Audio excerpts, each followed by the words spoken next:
Y bueno, pues el día de hoy estamos muy contentos con la actuación de la selección. Bueno, estuvimos a puertas de ganar el partido en una jugada apretadísima. En el Valencia marcó, pero el VAR decretó que la jugada se invalidó por un supuesto fuera de lugar, apretadísimo esto.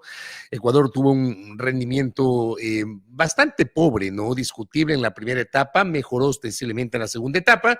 Lo cierto es que Ecuador se trajo un punto en su visita a Chile en el Estadio Nacional de Santiago y redondea la fecha con esta doble fecha, la fecha 3 y la fecha 14, con los 3 puntos que en condición de local alcanzó el pasado viernes al derrotar 2-1 al equipo de Venezuela.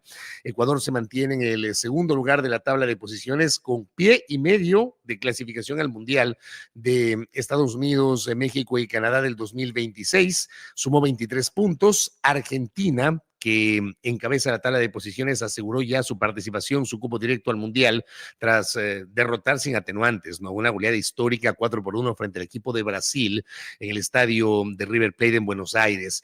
Y claro, ese segundo puesto de Ecuador, además aupado por el empate 2-2 de Colombia frente al equipo de Paraguay del profe Gustavo Alfaro y la derrota de Brasil. Eso nos permite cerrar esta doble fecha, la 3 y la 14, en el segundo puesto de la tabla de posiciones. Y de aquí esperar a junio, ¿no? Con una gran expectativa, tendremos la posibilidad de recibir a Brasil. El partido se va a jugar en el Estadio Monumental del Barcelona en Guayaquil y luego visitaremos a Perú en el Estadio Nacional de Lima. Así que pendientes y le enviamos toda la buena vibra al equipo ecuatoriano. Bueno, entremos en materia. Pasemos de coles a nabos, de el gusto al susto y al disgusto. Porque bien dicen esto, ¿no? Después del gusto viene el susto, después del gusto viene el disgusto. En este caso, vino el disgusto y también el susto, y lo vamos a referir en este espacio. Porque la información oficial finalmente confirmó la magnitud del derrame ocurrido hace pocos días en la provincia de Esmeraldas. Voy a dar lectura a la nota que publica Diario El Universo. Es más, quiero compartir la nota con la audiencia para ir obviamente conversando y revisando un poquito los detalles de lo que dicen los medios colegas en torno a este tema, ¿no? Voy a hacer un poquito más grande la pantalla para que se pueda ver la nota. Muy bien, ahí ya tengo la nota completa. Nota de Diario El Universo. Petroecuador confirma que se derramaron 25.116 barriles de petróleo en Esmeraldas por la emergencia del SOTE. La empresa pública se pronunció tras la filtración de un informe técnico del 20 de marzo donde se indica la cantidad de crudo vertido por la rotura del oleoducto. Ya vamos a revisar también aquello. Miren esta fotografía. Es una fotografía creo yo, muy decidora, ¿no? De lo que está pasando, de lo que ha ocurrido en la provincia de Esmeraldas. Fotografía que entiendo es de autoría de la alcaldía de Quinindé. Petróleo impregnado en las orillas de fuentes hídricas de Esmeraldas, evacuados por personal de Petroecuador y otras instituciones. Vamos con el cuerpo de la noticia para contextualizar nuestro comentario. Tras la filtración de un informe técnico al que tuvo acceso El Universo, de hecho luego se hizo público, entre otros, lo publicó Darío Dávalos en su cuenta de X, en el que se revela la cantidad de crudo derramado en Esmeraldas por el rompimiento del sistema del oleoducto transecuatoriano SOTE. Petroecuador confirmó que se regaron 25.116 barriles de petróleo y que la información ya fue notificada a la Agencia de Regulación y Control de Hidrocarburos. Sin embargo, en el comunicado que la empresa pública difundió la tarde de ayer, 25 de marzo, no se indica que el informe técnico suscrito por el jefe de operaciones fue emitido 5 días atrás, el 20 de marzo. También ya lo vamos a revisar. Desde que ocurrió la emergencia el pasado 13 de marzo, Petroecuador no proporcionaba el dato oficial del volumen de barriles de crudo derramado, a pesar de los constantes pedidos de medios de comunicación. Desde la entidad, así como diferentes autoridades, aseguraban que no contaban aún con la cifra. No obstante, en días recientes, La ministra de Energía y Minas, Inés Manzano, había dicho en entrevistas que la rotura del SOTE habría sido presuntamente causada por sabotaje, que eso lo dijo posteriormente, y antes que se habían regado 3.800 barriles, un número pequeño en comparación con la cantidad expuesta en el informe técnico y que luego fue corroborada por Petroecuador. Eso es lo que publica Diario El Universo el día de hoy. ¿A qué se refiere Diario El Universo? Ayer se filtra el contenido de este informe que ya tenía conocimiento Petroecuador. Y lo publican algunas cuentas. Este documento lo vamos a mostrar, el documento que se filtró. Tenía este encabezado. Ahí ven ustedes, documento con fecha 20 de marzo. Aquí señalo, en esta parte, Lago Agrio, 20 de marzo del 2025. Dirigido al señor ingeniero Jorge Fernando Medina Valle, subgerente de oleoductos, con el asunto informe del reinicio de operaciones SOTE por evento kilómetro 438 más 200 sector El Vergel. O sea, aquí hay toda una explicación técnica en esta primera parte del documento. La fecha es importante. La fecha es muy importante. En esta primera página es lo más importante. 20 de marzo del 2025. Ok, esa es la primera página del documento. Vamos a la siguiente página porque es un documento de 2 hojas. En la siguiente página se presenta toda la información estadística que ustedes la pueden advertir en pantalla en este momento. Dice ahí, voy a hacerlo un poquito más grande, ahí. Cálculo estimado del volumen de petróleo crudo derramado y recuperado aproximadamente, ya que se continúa con actividades de recuperación in situ. Insisto, 20 de marzo. Volumen derramado aproximadamente 25.116,95 barriles. Documento firmado por el jefe de operaciones, el señor Luis Roberto Andino Olmedo. ¿Por qué yo he puesto énfasis en la fecha? Porque para esas fechas las autoridades habían concedido entrevistas y declaraciones públicas a medios de comunicación. La propia ministra de Energía y Minas, Inés Manzano, el 21 de marzo, entiendo que esa es la fecha, en una declaración para el canal de televisión Ecuavisa, insistió en los 3.800 barriles derramados. Ojo con la fecha del documento, 20 de marzo, y la declaración de la ministra de Ecuavisa, 21 de marzo. Escuchemos. ¿Cómo tienen ustedes la certeza de que el trabajo de contención ha sido adecuado si hasta el día de hoy no se ha transparentado, por ejemplo, cuántos barriles de petróleo se derramaron? No se ha transparentado, eso no creo. Hemos dicho clarísimo que han sido 3.800 y adicionalmente a eso 3.800 los que se recuperaron, pero ¿cuántos se derramaron? No, está equivocado. 3.800 es lo que reporta Petroecuador y lo que se ha ido recuperando es más porque estamos mezclando, obviamente se mezcla con agua y por eso se están yendo a las piscinas que tenemos de OCP y a la refinería para poder poder recuperar ese crudo que hemos perdido en este desastre. Esta declaración de la ministra Manzano le concede al Nin Artier el día 21 de marzo, pero el día 20, ya teniendo conocimiento de este informe, hay una declaración previa, no de la ministra, sino del gerente de Petroecuador, el señor Roberto Concha. En esa declaración, el señor Concha dice que todavía no se podía cuantificar y había que esperar los informes. El mismo día que ya tuvieron los informes, hicieron una declaración de prensa diciendo que no tenían los informes. Esto dijo el gerente de Petroecuador. Nosotros tenemos que esperar que termine el trabajo normal, el bombeo normal, que llegue a sitio, que llegue avalado. Entonces, una vez que llegue avalado, nosotros vamos a poder determinar las cantidades exactas y reales y podemos hacer ya, darles a conocer a ustedes, bueno, esto es lo que se perdió, lo que se fue, pero necesitamos que se dé ese rebombeo para poder sacar cifras exactas. Si se dan cuenta, tenemos al gerente de Petroecuador que hace esta declaración.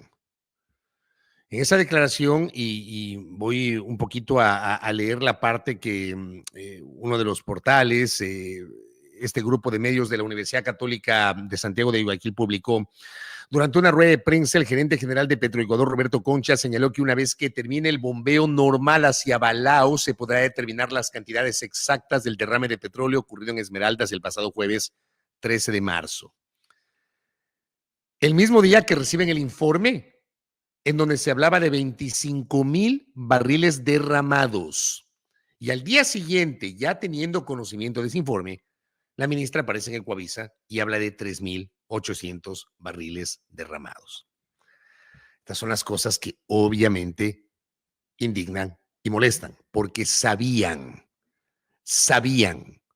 la magnitud de lo que había ocurrido en Esmeraldas y prefirieron guardárselo. Y mi pregunta es, ¿por qué se lo guardaron? ¿Se lo guardaron por el debate? O sea, todos estos episodios ocurrieron antes del debate. La rotura y el derrame, el 13 de marzo. El informe, el 20 de marzo. El 20 de marzo el gerente de Petroecuador dice, todavía no tenemos informe, hay que esperar la reanudación del bombeo hacia Balao. No podemos cuantificar. El 21 de marzo, un día después de que se tuvieron conocimiento las autoridades del informe, la ministra dice 3,800. Y solamente ahora que se ha filtrado este documento, Petroecuador saca un comunicado en donde efectivamente reconoce la magnitud de la situación en la provincia de Esmeraldas. Este es el comunicado que sacó Petroecuador, que lo vamos igualmente a revisar junto a ustedes. La parte que está resaltada, veamos si le hago un poquito más grande, ahí está, un poquito más grande. Comunicado del 25 de marzo. Ahí le voy a dejar, justo, para que se pueda leer la parte resaltada que la tienen ustedes, lo que está entre las líneas rojas. Ese comunicado dice, Petroecuador informa que una vez reiniciado el transporte de petróleo por el sistema oleoducto transecuatoriano SOTE y realizados los balances técnicos correspondientes, el volumen derramado el 13 de marzo por la rotura del oleoducto es de 25,116 barriles, que fueron notificados a la Agencia de Regulación y Control de los Hidrocarburos. Se han recolectado 30,257 barriles de crudo mezclado con agua mediante 179 tanqueros que han sido llevados hacia la refinería de Esmeraldas, donde se realizarán los procesos de separación en los tanques SLOP. La rápida respuesta de Petroecuador permitió la contención en los diques construidos de manera inmediata tras la alerta. Actualmente se ha iniciado con la limpieza de vegetación, riberas y orillas en los ríos Caple, Biche y Esmeraldas. Noten ustedes en el comunicado, que lo voy a hacer nuevamente más grandecito, la parte pertinente. Esta parte. Comunicado del 25 de marzo de ayer, 25,116 barriles, la misma cifra del informe del 20 de marzo. La pregunta aquí es, ¿por qué se demoraron 5 días para confirmar esta cifra? ¿Por qué el 25 de marzo recién hacen pública una cifra que la conocían el 20 de marzo? Y lo hacen luego de que se filtra un documento cuyo contenido se hizo viral. Y por supuesto, las inquietudes de los periodistas a los colegas del área de comunicación de Petroecuador para certificar la veracidad del documento. El documento ya se había filtrado y ya se generó toda una viralización negativa sobre la imagen del sector de energía y de petróleos, porque por supuesto no le dijeron la verdad al país y la ocultaron durante 5 días. Y obligados por la fuerza de las circunstancias, finalmente tuvieron que salir con un extenso comunicado en donde reconocen lo que ya sabían. O sea, nada nuevo para ellos. Nuevo sí para el país. Entonces, por supuesto, estas cosas no se entienden. Como digo, hilo fino. Hilo fino en el sentido de que la única explicación que yo encuentro es que decidieron aguantarse a que pase el debate, para que el tema no esté omnipresente, que de hecho no estuvo omnipresente en el debate y que debió haber sido abordado de alguna manera por parte de los dos candidatos finalistas a la presidencia de la República. Entonces, claro, esto además marca una serie de, por decirlo menos, torpezas en las declaraciones oficiales de las autoridades. No sé si esto es efectivamente torpeza o es estrategia o es hasta mala fe, perdónenme, pero en este punto yo ya no sé qué pensar. No sé qué pensarán ustedes sobre esto, pero pues que no tiene sentido. El primer día nos hablaron y reconocieron que esto era un accidente. Esto fue un accidente. Me parece que, aparte de la declaración que escuchamos el otro día de la ministra, el propio gerente de Petroecuador hablaba del accidente. Escuchemos ese extracto. Esta declaración se dio en el contexto de las primeras declaraciones que certificaban que esto fue una situación imprevista. No se hablaba de sabotaje y atentado como luego han pretendido colocar en el imaginario. Fuimos hasta la parte superior en la que pudimos ver la ladera y nos pudimos dar cuenta in situ cómo se desplazó la tierra desde la parte de arriba, desde esas plantaciones que tenía este señor Francisco, y por la fuerza del invierno, la lluvia, pues todo esto desplazó el tubo y el tubo realmente quedó, era un tubo que está enterrado 100%, esto desplaza totalmente el tubo quedó descubierto, quedó a la vista, como un cordel. Y producto de este deslizamiento, pues existe una base que topa el tubo y ahí es cuando se produce esta rotura. Hablaron de rotura relacionada con un deslave. No hablaron de sabotaje, que fue la tesis que posteriormente manejó la ministra Manzano. Primero en entrevista con Fausto Yepes de FM Mundo, también se lo dijo en una entrevista a Liz Valareso en Teleamazonas, hablando de la tesis de sabotaje. Pero luego, cuando van a Ecuavisa y Lenin Artieda le hace la misma pregunta a la ministra Manzano, pero sobre todo, ¿cuál es la base para asumir que hay esta tesis de sabotaje, para sustentar la tesis del sabotaje? Se amparan en informes que la ministra reconoce que no los ha leído. Al menos eso es lo que se deduce de su declaración. Esa declaración de la ministra Manzano y Ecuavisa la formuló el 21 de marzo. Justamente el mismo día que ella hablaba de los 3.800 barriles que inicialmente se habían perdido y que no fueron tales, porque entre 3.800 y 25.000 hay una distancia sideral. ¿Pero qué dijo sobre los informes de inteligencia?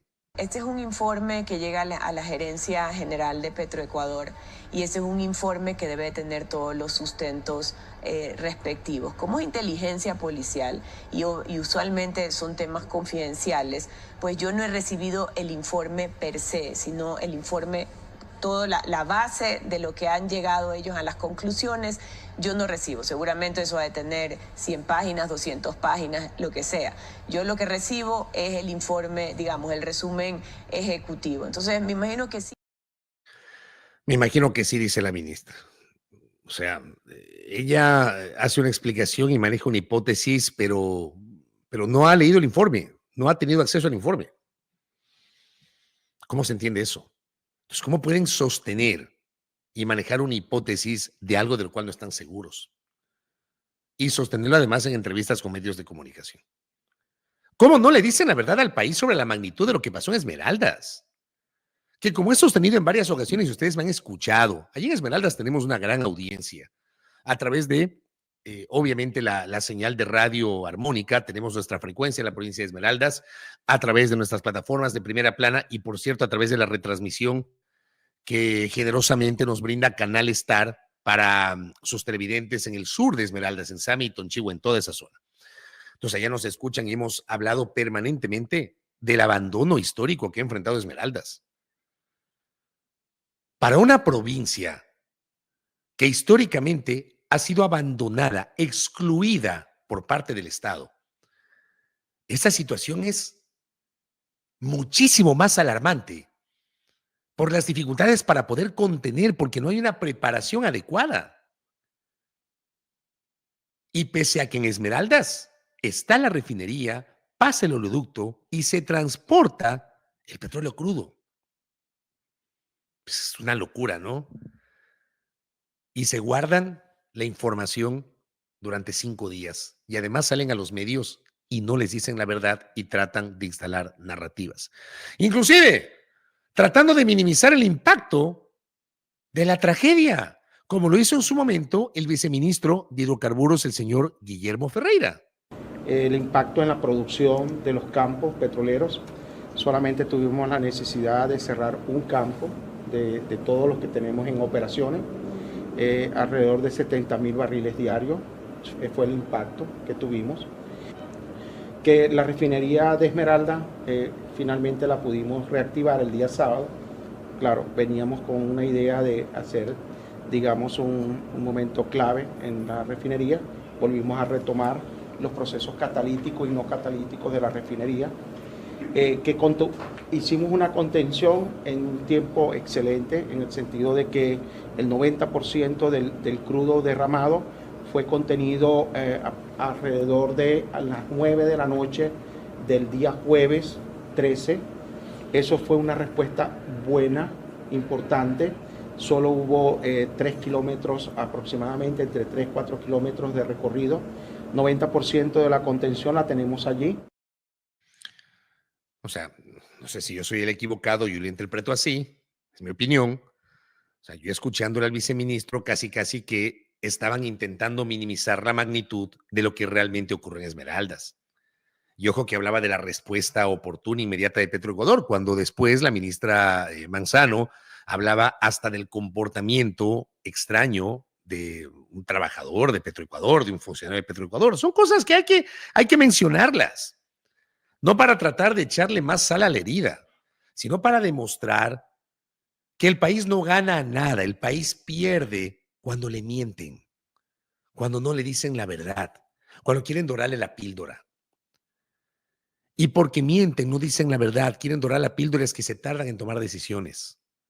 Y porque vuelvo a lo que dije hace minutos, en una provincia tan excluida, en donde hay problemas hasta de acceso a los servicios básicos, una tragedia como esta tiene una magnitud todavía mucho más grande. Y creo que no se entiende a veces esto. Porque yo les decía al inicio del comentario, pasamos al disgusto, pero también al susto. Y ayer ya tuvimos otro susto, porque resulta que, debido a las intensas lluvias, ya se reportó otra emergencia por parte de Petroecuador, que es este comunicado con fecha de ayer, por las lluvias.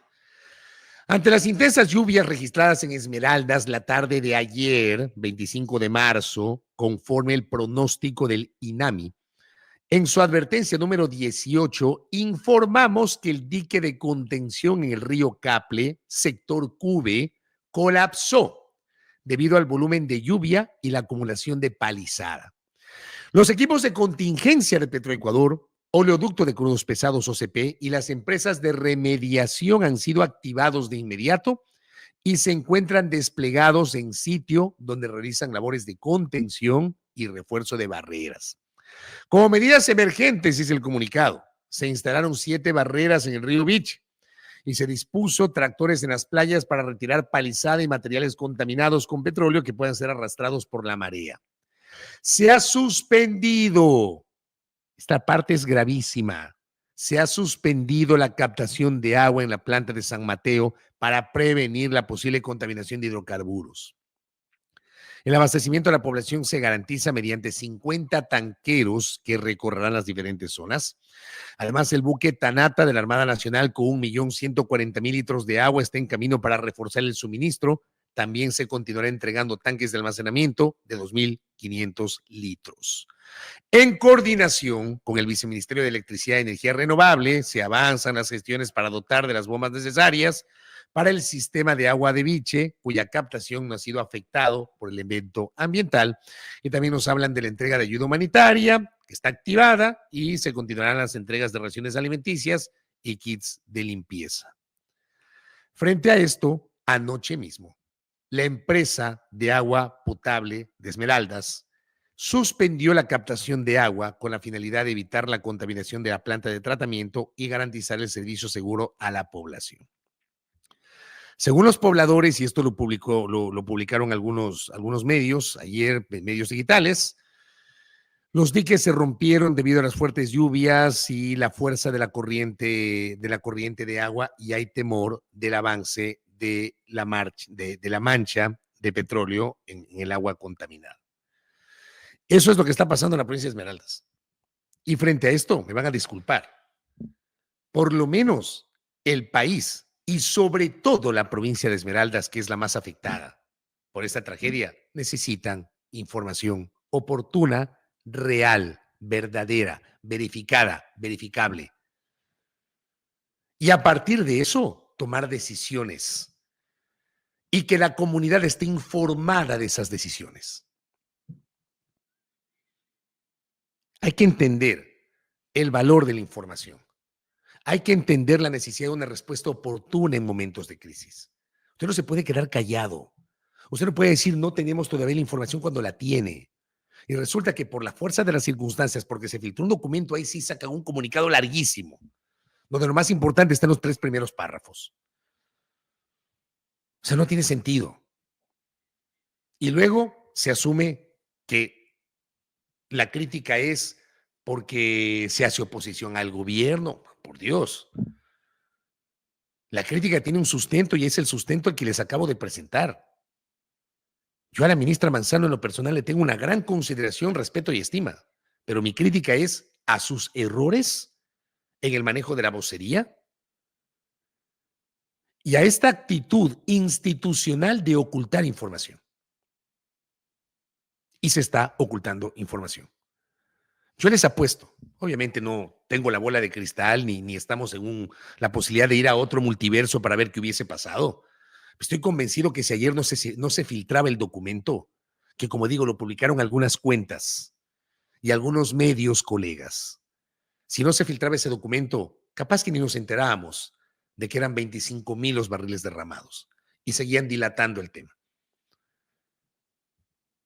Ahora lo hicieron y reconocieron la magnitud por el documento, además admitiendo que era un documento real.